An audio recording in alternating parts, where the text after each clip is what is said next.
Hello everyone. આપણે continuous જોઈએ છીએ આરએનએમાં કે એમાંનો જે થર્ડ ટાઈપ જે છે રિબોઝોમલ આરએનએ, બરાબર. એના વિશે વાત કરીએ તો કે એ આપણે આગળ ઉપર એમઆરએનએ ટીઆરએનએ વિશેની આપણે વાત કરી ગયા, બરાબર. એના વિશે આપણે જોઈ લીધું કે એમનું કાર્ય મતલબમાં ફંક્શન કઈ રીતનું જોવા મળે છે, એનું સ્ટ્રક્ચર કઈ રીતનું જે છે કઈ રીતે વર્ક કરે છે તે. તો જે નેક્સ્ટ ટાઈપ આવે જે છે કયો છે તો કે રિબોઝોમલ આરએનએ, બરાબર. તો કે રિબોઝોમલ આરએનએ તો કે આપણને ખબર કે જે એનું નામ ઉપરથી તો કે આ જે શું છે તો કે રિબોન્યુક્લિક એસિડ જે છે એની અંદર પ્રેઝન્ટ જોવા મળે છે, બરાબર.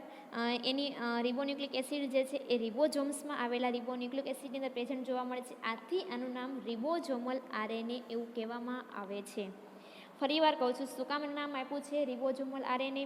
તો કે જે રિબોઝોમ્સ છે, રિબોઝોમ્સની અંદર જે છે રિબોન્યુક્લિક એસિડની અંદર હાજર જોવા મળે છે આ આરએનએ, એટલે નામ શું આપે છે તો કે રિબોઝોમલ આરએનએ, બરાબર. આને ઉપરાંત બીજું નામ આને ઇનસોલ્યુબલ આરએનએ પણ કહેવામાં આવે છે, બરાબર. ઇનસોલ્યુબલ કે અદ્રાવ્ય, કે સોલ્યુબલ છે નહીં. અને તો કે જે ઉપરાંત તો કે જે ટોટલ જેટલું પણ સેલ્યુલર આરએનએ છે ટોટલ સેલ્યુલર આરએનએના 80% જેટલું કોણ જોવા મળે છે તો કે માત્ર ને માત્ર રિબોઝોમલ આરએનએ છે જોવા મળે છે. સેલ્યુલર જેટલું પણ આરએનએનું પ્રમાણ છે એના 80% જેટલું કોણ છે તો કે રિબોઝોમલ આરએનએ જે છે એ જોવા મળે છે. આપણે જેમ જોઈએ છીએ આરએનએની અંદર એના રચનાની અંદર એમ જ સેમ તો કે જે આ રિબોઝોમલ આરએનએ જે છે કેવું છે તો કે સિંગલ સ્ટ્રેન્ડેડ છે, બરાબર. કઈ રીતની ફોર્મ થયેલું છે તો કે એક શૃંખલાવાળું સિંગલ ફોર્મ છે. ઉપરાંત તો કે એ લાંબી પોલીન્યુક્લિયોટાઇડ ચેઇન જે છે, બરાબર. કેવી તો કે એક પોલીન્યુક્લિયોટાઇડ ચેઇન જે છે લાંબી છે. ઉપરાંત તો કે આ જે શૃંખલા જે છે એ શેની બનેલી છે તો કે ન્યુક્લિયોટાઇડ્સના યુનિટની બનેલી છે, બરાબર. તો કે ન્યુક્લિયોટાઇડ્સ યુનિટની અંદર શું છે તો કે જે દરેક ન્યુક્લિયોટાઇડ જે છે એ 3 જુદા જુદા મોલેક્યુલર ધરાવે છે. 3 જુદા જુદા મોલેક્યુલર એટલે કયા તો કે જેને આપણે ફોસ્ફેટ કહીએ છીએ, રિબોઝ સુગર અને નાઇટ્રોજન બેઝ તરીકે, બરાબર, જોવા મળે છે. રિબોઝોમલ શૃંખલાને શું કહે તો કે સિંગલ સ્ટેન્ડર્ડ છે, એક સળંગ શૃંખલા છે પોલીન્યુક્લિયોટાઇડની બનેલી કે જેની અંદર ઘણા બધા ન્યુક્લિયોટાઇડ્સ આવેલા છે. આ ન્યુક્લિયોટાઇડ જે છે એ જુદા જુદા 3 મોલેક્યુલર ધરાવે છે. કયા કયા તો કે ફોસ્ફેટ છે, રિબોઝ સુગર છે અને નાઇટ્રોજન બેઝ છે, બરાબર. એમાં પણ નાઇટ્રોજન બેઝમાં કોણ કોણ ધરાવે તો કે એમાં પણ 2 પ્રકારના નાઇટ્રોજન બેઝ ધરાવે તો કે ખાસ કરીને પ્યુરિન અને પિરિમિડિન જે છે, બરાબર. પ્યુરિનની અંદર કોણ હાજર છે તો કે પ્યુરિન જે છે એમાં પ્યુરિન તરીકે આરએનએની અંદર હાજર જે છે એ એડેનિન અને ગ્વાનિન જે છે એ જોવા મળે છે, બરાબર. પ્યુરિનની અંદર કોણ છે તો કે એડેનિન અને ગ્વાનિન છે એ જોવા મળે છે. સેમ એજ આરએનએના પિરિમિડિન જે છે, પિરિમિડિન તરીકે આરએનએમાં તો કે સાઇટોસિન અને યુરાસિલ જોવા મળે છે. પિરિમિડિન પ્રેઝન્ટ આરએનએની અંદર સાઇટોસિન અને યુરાસિલ જોવા મળે છે. ઉપરાંત તો કે આજે એની સ્ટ્રેન્ડ જે છે એ કઈ રીતની છે શૃંખલા તો કે 5 પ્રાઇમથી 3 પ્રાઇમ એન્ડ એ તરફની જે છે એ જોવા મળે છે આ શૃંખલા, બરાબર. કઈ રીતની તો કે 5 પ્રાઇમથી 3 પ્રાઇમ જે છે એન્ડ જે છે એ રીતની એની શૃંખલા છે જોવા મળે છે, બરાબર. કંઈક આ રીતનું જે છે એ આરએનએનું સ્ટ્રક્ચર જે છે એ કંઈક આપણે જોઈ શકીએ છીએ, બરાબર. અહીંયા આપણે તો જોઈ શકીએ તો કે આજે આરએનએનું સ્ટ્રક્ચરમાં તો કે આ રીતનું આખું મતલબમાં આખું જે છે એ સળંગ શૃંખલા ધરાવે કે જુદા જુદા જે છે નાઇટ્રોજન બેઝ ધરાવે છે.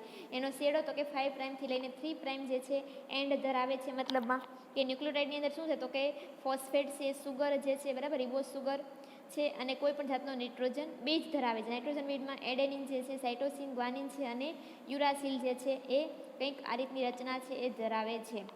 ઉપરાંત તો કે આજે ઓલામાં જે શું કહેવાય આજેનો અમુક ચોક્કસ રિજિયન જે છે આજે સિંગલ સ્ટ્રેન્ડ જે એક સળંગ શૃંખલા છે, બરાબર, અમુક જગ્યાએ એ પોતે ટ્વિસ્ટેડ થઈને પોતાની સેલ્ફ થઈને ડબલ હેલિક્સ જેવું પણ સ્વરૂપ આપે છે, ડબલ હેલિકલ સ્ટ્રક્ચર આપે છે, બરાબર, કે જેને આપણે બેવડી કુંતલમય રચના જે છે એવું કહીએ છીએ.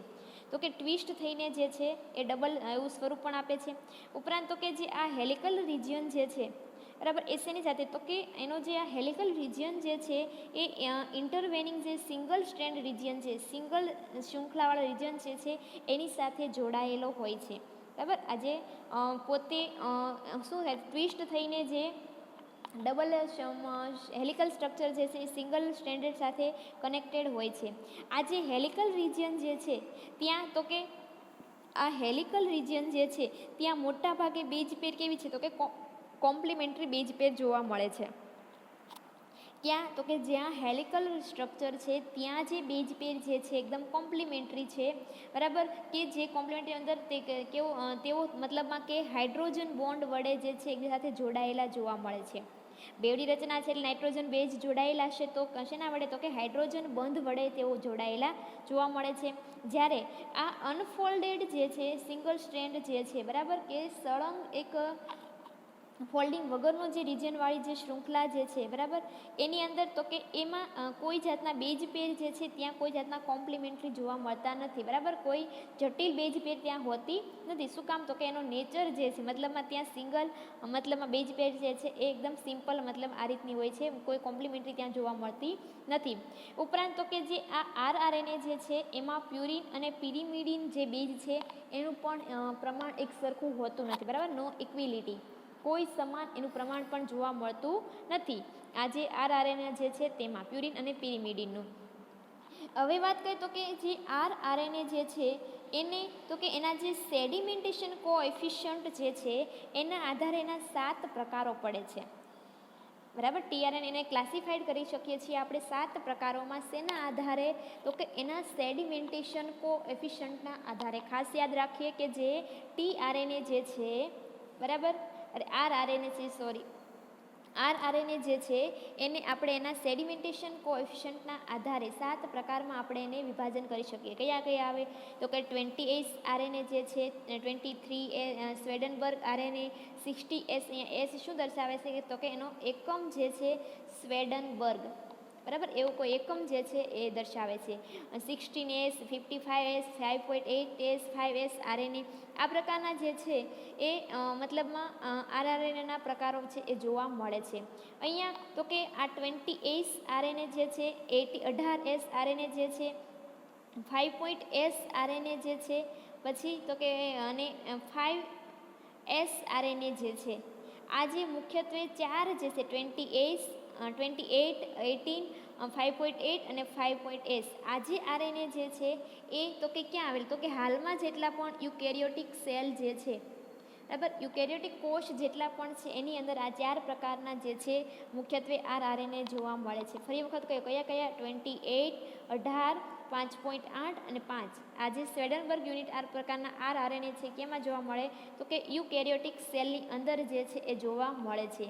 જ્યારે 23 છે, બરાબર, 60 છે અને 55, આ 3 પ્રકારના જે છે એ શેમાં તો કે પ્રોકેરિયોટિક જેટલા પણ સેલ જે છે એની અંદર જોવા મળે છે. કયા કયા 23, 16 અને 55, આ 3 જે છે આરઆરએનએ એ પ્રોકેરિયોટિક સેલમાં જોવા મળે છે, ત્યારે બાકીના 4 જે છે એ યુકેરિયોટિક સેલની અંદર છે એ હાજર જોવા મળે છે. અહીંયા તો કે જે યુકેરિયોટિક રિબોઝોમ જે છે, બરાબર, અહીંયા તો કે જે યુકેરિયોટિક રિબોઝોમ્સ છે એની અંદર તો કે જે મોટામાં મોટું લાર્જ જે છે કે તો કે 16S,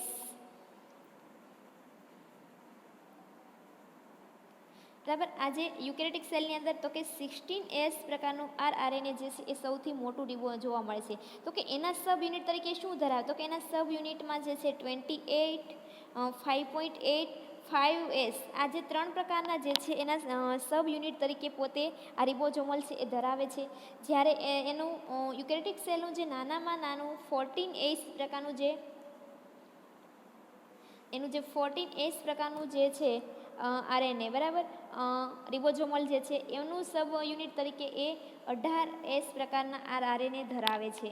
ફરી વખત કહું કે જેટલા પણ યુકેરિયોટિક રિબોઝોમ્સ છે એની અંદર જે મોટામાં મોટું 16S પ્રકારનું જે રિબોઝોમલ છે એના સબ યુનિટ તરીકે કોણ ધરાવે તો કે 20S, 5.8 અને 5, આ 3 પ્રકારના જે આરઆરએનએ જે છે એ ધરાવે છે કોણ 16S રિબોઝોમલ છે તે. જ્યારે એનું નાનામાં નાનું જે 14S પ્રકારનો જે રિબોઝોમલ જે છે એના સબ યુનિટ તરીકે શું ધરાવે તો કે 18S પ્રકારના આરઆરએનએ છે એ ધરાવે છે, બરાબર. તો કે સેમ એ જ રીતે કે જેટલા પણ પ્રોકેરિયોટિક છે, પ્રોકેરિયોટિક જે રિબોઝોમ જે છે, બરાબર, પ્રોકેરિયોટિક રિબોઝોમ્સમાં સૌથી લાર્જ તો કે 15S પ્રકારનું રિબોઝોમલ ધરાવે છે.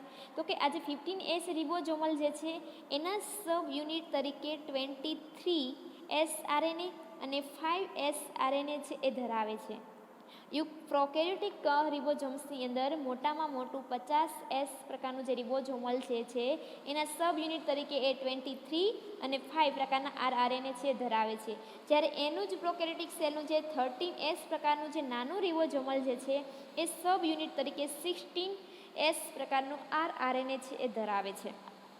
બરાબર, સમજ પડી કે જે પ્રોકેરિયોટિક સેલ જે છે અને યુકેરિયોટિક સેલ જે છે રિબોઝોમ્સ એ કયા કયા ધરાવે છે તે. બરાબર, તો કે જે અહીંયા આપણે જોઈએ તો કે જે આ આરઆરએનએ જે છે એ તો કે ડીએનએનું સિન્થેસિસ કરે છે. બરાબર, ડીએનએની જે સિન્થેસિસની પ્રક્રિયા છે એનામાં સંશ્લેષણ માટે ઉપયોગી છે આરઆરએનએ. અને આ પ્રક્રિયાને શું કહેવામાં આવે છે તો કે આ પ્રક્રિયાને ટ્રાન્સક્રિપ્શન એવું કહેવામાં આવે છે. આરઆરએનએનું ટ્રાન્સક્રિપ્શન એટલે શું તો કે આરઆરએનએ જે છે એ ડીએનએના સિન્થેસિસ માટે થઈને મતલબમાં એનું સંશ્લેષણની પ્રક્રિયામાં જે જોવા મળે છે એટલું એનું પ્રક્રિયાને કહેવામાં આવે ટ્રાન્સક્રિપ્શન. અને જે આ આરઆરએનએ જે છે એ શું કરશે તો કે એનું ટ્રાન્સક્રાઇબ થઈને નાના નાના ડીએનએના સ્મોલ સેક્શન બને છે. બરાબર, આથી એને શું કહેવામાં આવે છે તો કે આરડીએનએ તરીકે પણ ઓળખવામાં આવે છે. આ જે આરઆરએનએ જે છે બરાબર એ શું કરશે તો કે એનું ટ્રાન્સક્રિબ થઈને નાના નાના સેક્શનમાં ડીએનએના બને છે, એટલે માટે એને આરડીએનએ પણ કહેવામાં આવે છે. બરાબર, તો કે જે પ્રોકેરિયોટિકમાં જે છે તો કે પ્રોકેરિયોટિક સેલ છે એની અંદર તો કે જે ક્રોમોઝોમલ ડીએનએ જે છે એના જે આ નાના નાના ટુકડાઓ જે છે એ તો કે શેના માટે તો કે આરડીએનએ જે છે એના ટ્રાન્સક્રિબ માટે થઈને ઉપયોગમાં મતલબમાં કે વપરાય છે. બરાબર, કે જે ક્રોમોઝોમલ ડીએનએ જે છે એના નાના ટુકડાઓ જે છે એ શેમાં તો કે આરડીએનએના ટ્રાન્સક્રિબ માટે થઈને વપરાય છે. જ્યારે યુકેરિયોટ જેટલા પણ સેલ છે, યુકેરિયોટ સેલની અંદર શું થાય તો કે યુકેરિયોટિક સેલની અંદર બધા જ આરઆરએનએ બરાબર, યુકેરિયોટ્સની અંદર બધા જ પ્રકારના આરઆરએનએ જે છે એમાં એક્સેપ્ટના આપણે બાદ કરીએ તો કે 5S જે આરએનએ છે એને બાદ કરીને બાકીના બધા આરઆરએનએ જે છે એ ન્યુક્લિયોલસનું સિન્થેસાઇઝ કરે છે. ક્યાં હોય સિન્થેસાઇઝ થાય એનું સંશ્લેષણ તો કે ન્યુક્લિયોલસની અંદર, કોષ કેન્દ્રની અંદર એનું સિન્થેસાઇઝ થાય છે. બરાબર, અહીંયા તો કે જે ન્યુક્લિયોલર ઓર્ગેનાઇઝર જે છે બરાબર, ઓર્ગેનાઇઝર છે એ આરડીએનએ છે એ ધરાવે છે. આ ન્યુક્લિયોલર છે ઓર્ગેનાઇઝર શું કરે તો કે આરડીએનએ ધરાવે છે. આ જે આરડીએનએ જે છે એ ટ્રાન્સક્રિપ્શનનું કરે તો કે 45S પ્રકારના જે આરઆરએનએ છે એનું ટ્રાન્સક્રિબ કરે છે. કોણ? આરડીએનએ એ 45 સ્વેડનબર્ગ આરએનએનું ટ્રાન્સક્રિબ કરે છે. બરાબર, એટલે કે એનું ક્લીવ શેમાં થાય છે તો કે એનું ક્લીવ જે છે 8S આરએનએ અને 28H આરઆરએનએ એટલે કે 8 સ્વેડનબર્ગ આરઆરએનએ અને 28 સ્વેડનબર્ગ આરઆરએનએમાં એનું ક્લીવ થાય છે, એટલે કે એનું વિભાજન જે છે એમાં થાય છે. બરાબર, અહીંયા તો કે જે આ 5S આરઆરએનએ જે છે એ કોઈ મતલબમાં એક્સ્ટ્રા જે છે એનું કોઈ ન્યુક્લિયોલર એનું ઓરિજિન છે એ જોવા મળતું નથી. બરાબર, આપણે શું કીધું કે જે યુકેરિયોટ્સની અંદર બધા જ આરએનએ સંશ્લેષણ થાય છે એમાં ખાલી માત્ર 5S આરએનએ પ્રકાર સિવાય. તો આ જે 5S પ્રકારનો જે આરઆરએનએ જે છે એનું કોઈ ચોક્કસ મતલબમાં ન્યુક્લિયોલર ઓરિજિન છે એક્સ્ટ્રા વધારાનું કોઈ જોવા મળતું નથી. મતલબમાં કે એ શું કરશે તો કે જે આ ડીએનએનું જે ટ્રાન્સક્રિબ થાય છે એનું જે લોકેશન છે એ મતલબમાં કે જે ન્યુક્લિયોલર ઓર્ગેનાઇઝર જે છે એની આઉટસાઇડ જે છે જોવા મળે છે. ન્યુક્લિયોલર ઓર્ગેનાઇઝર જે છે એની આઉટસાઇડ કે જ્યાં ડીએનએનું જે ટ્રાન્સક્રિબ થવાનું હોય છે ડીએનએમાંથી એની આઉટસાઇડ મતલબ બહારની બાજુએ જે છે જોવા મળતા હોય છે. હવે તો કે આ આરઆરએનએ જે છે એનું કામ શું છે તો કે આરઆરએનએ જે છે એ શું કરશે તો કે મુખ્ય ભાગે તો કે જે સાયટોપ્લાઝમિક આરએનએ જે છે એનો મોટો જથ્થો ધરાવે છે. બરાબર, મોટો જથ્થો જે છે એ કોણ ધરાવે છે તો કે આરઆરએનએ ધરાવે છે, પરંતુ એનું કોઈ ચોક્કસ કાર્ય જે છે હજુ સુધી જાણી શકાયું નથી. બરાબર, ચોક્કસ આપણે કહીએ ને સ્પષ્ટ રીતે એનું કોઈ કાર્ય આપણે જાણી શક્યા નથી, પરંતુ એવું માનવામાં આવે છે કે જે આરઆરએનએ જે છે એ પ્રોટીન સંશ્લેષણ માટે એનો મોટામાં મોટો રોલ જે છે આરઆરએનએનો હોવો જોઈએ. બરાબર. એવું માનવામાં આવે છે બરાબર કે પ્રોટીન સંશ્લેષણ માટે છે એ મોટામાં મોટો ફાળો કોનો છે તો કે આરઆરએનએનો, પરંતુ કોઈ હજી ચોક્કસ એનું કાર્ય જે છે ક્લિયરલી મતલબમાં કોઈ આપણે જાણી શક્યા નથી બરાબર છે. તો આ જે છે એ આરઆરએનએ જે છે ત્રીજા પ્રકારમાં મતલબમાં કે જેને રિબોઝોમલ આરએનએ એવું કહેવામાં આવે છે કે બરાબર કે જે કુલ સેલના આરએનએમાંનો મોટામાં મોટો ભાગ જે છે કોનો હોય છે તો કે 80% જેટલો ભાગ તો માત્ર આ પ્રકારના જ આરએનએનો હોય છે. બરાબર. અહીંયા સુધી સમજ પડી બધાને કે આરએનએ જે છે એના મુખ્ય 3 ટાઈપ છે. આ ત્રણેય ટાઈપ્સના વર્ક એની રચના કઈ રીતની છે જોવા મળે છે તે.